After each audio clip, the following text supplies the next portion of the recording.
Now, the NHS waiting list could be as high as almost 10 million. That's 2 million higher than official figures have shown thus far. That's according to new data from the Office for National Statistics, which also reveals that more than 1.3 million people say they've been waiting for more than a year. NHS data only shows a backlog of just over 300,000 appointments. And as it couldn't get any worse for the health service, the GP surgery in Kent is asking patients to bring their own batteries for blood pressure and heart checks in order to clamp down on waste. Amazing. Joining me now is a former NHS Trust Chair, Mr. Martin Gower. Martin, welcome back to the Independent Republic of Mike Graham. Nice to see you. Well, good evening, Mike. It's very nice to see you too. Well, I mean, I can tell you that this is an even lower figure than actually the true one is, because when the numbers were running up above 7 million, I was told that there was a further 10 million people waiting for secondary sort of procedures. You know, they might have been seen for the first part, but not for the second part. So actually the true figure for people waiting for procedures and operations on the NHS is probably close to about 20 million, which is a third of the country practically. Yeah, I mean, the data is quite confusing, actually, Mike. I mean, in the story that appeared in one of the national newspapers today, it compared the 9.7 million people waiting for an appointment against the 6.3 million individuals waiting for care. Yes. Now, I think there might be a little bit of double counting here. There are people who are waiting for GP appointments. We know that. We're waiting for people who are waiting for referrals to treatment.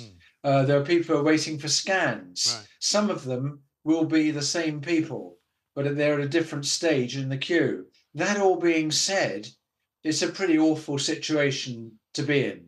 Well, particularly given that one of the 5 sort of promises that Rishi Sunak made at the beginning of last year in January was to reduce NHS waiting times. And in fact, they've done nothing but go up.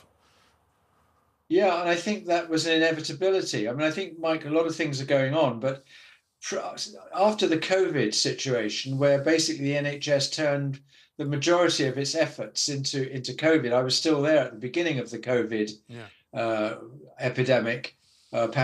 But I mean, we were constantly told this was the only game in town. We had Zoom meetings with NHS England, and all we discussed was COVID. Yeah.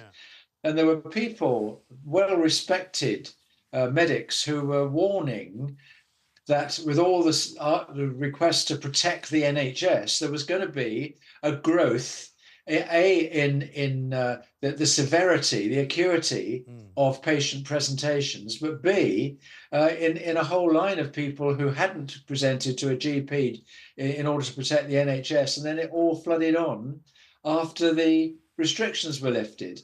And there's still some particularly elderly people who are quite cautious about asking to see their GP. They still feel they ought not to be doing it. Right. This is quite wrong, and it's a mess. I mean, we've talked before, the system isn't working. We are in, with the NHS, a fearful mess, and I rather fear it's going to be years and years and years if and when we get out of it. Yeah. Well, I mean, I've said earlier on today in the show that it's not fit for purpose. I mean, I think that's very clear. There may be parts of it that work. There may be bits of it that can still help you out if you're lucky enough to find the right part of it.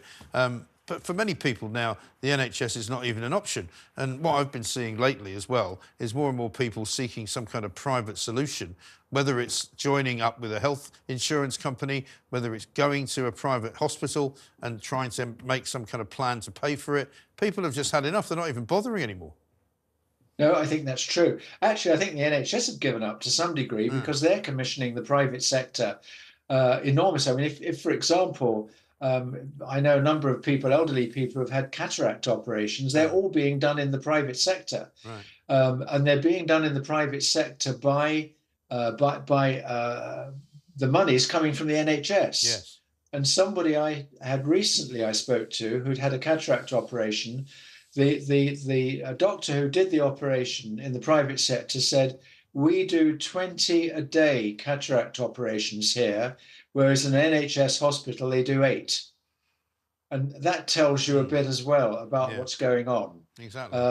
And when it comes to waiting lists and appointments and people on waiting lists, the whole situation of actually having to refer people, of the letters going to and fro, the appointments that are made and then not kept, people actually not even showing up sometimes for appointments in outpatients and GPs that did not attend rate. I mean, all of these things are just making it a complete mess. Yeah. Um, No, I mean, and it's going to take a long, long time to get. Sorry, Mike. No, I was going to say, I talk to anyone about the NHS and they've got a story like that, you know, that their relative or their parents or somebody that they know was waiting for an appointment.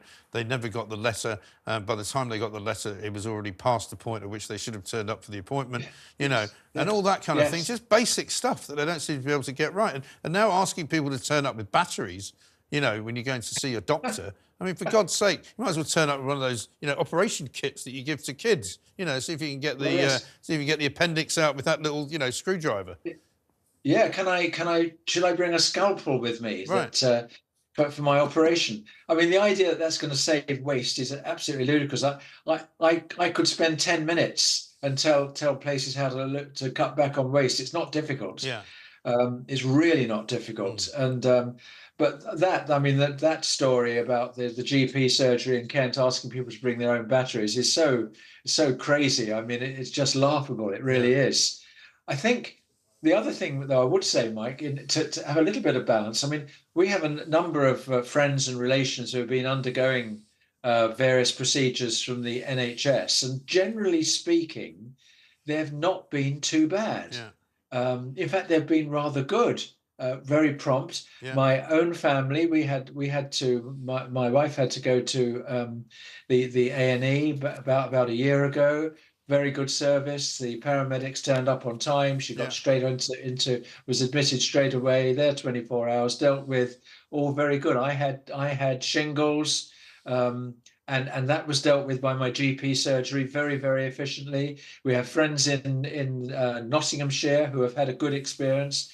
A friend whose wife, she has had cancer. The worst place we found actually was, believe it or not, Wales, where we have relations, and their experiences there are truly awful. Yes. Well, it's the one place where the NHS is actually worse than it is in England, and that's in Wales, which doesn't bode terribly well for the Labour Party taking over in the autumn. Not well at all. No. But they're going to have nothing much to work with, are they? They're going to have to try and make it work somehow, because they keep telling us how brilliant the NHS was when Tony Blair and Gordon Brown had it. But that was before everybody had to figure out how to pay back the debts. Well, also, never forget that in the Tony Blair era, we spent billions on a computer system for the NHS that never worked. So you know, a lot of money was wasted. A lot of money was thrown at it. A lot was swallowed up in salaries, and actually, the lack of accessibility to GPs was very much caused by the contract that was negotiated by the Labour government under Tony Blair, which basically took away the necessity for them to work weekends.